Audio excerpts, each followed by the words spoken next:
Vladimir Putin is a product of that system, Madam Deputy Speaker. He is rotten to the core. And he is the embodiment of the mafia state that Russia has become. He's not a grand master of the game of geopolitical chess. He's a gangster. He's not sent his army into eastern Ukraine because he's worried about NATO.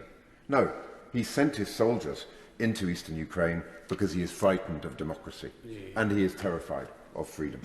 He has seen the recent popular uprisings in Belarus and in Kazakhstan, and he's seen the support that's building around opposition figures such as Alexei Navalny.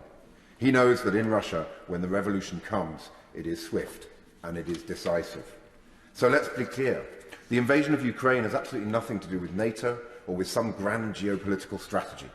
Putin has sent his troops across the border because a thriving, prosperous and democratic Ukraine spells disaster for him and his cronies.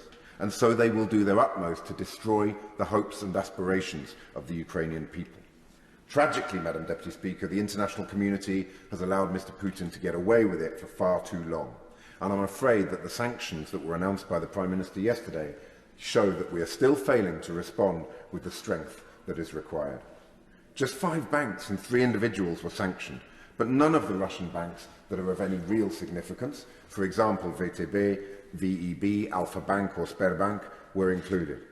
And the named individuals are relatively minor players. Where is Abramovich? Where is Kostin and Usmanov?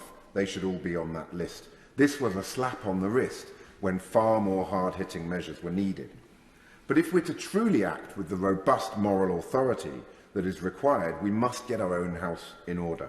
London has become the destination of choice for the crooks and thieves who run Russia.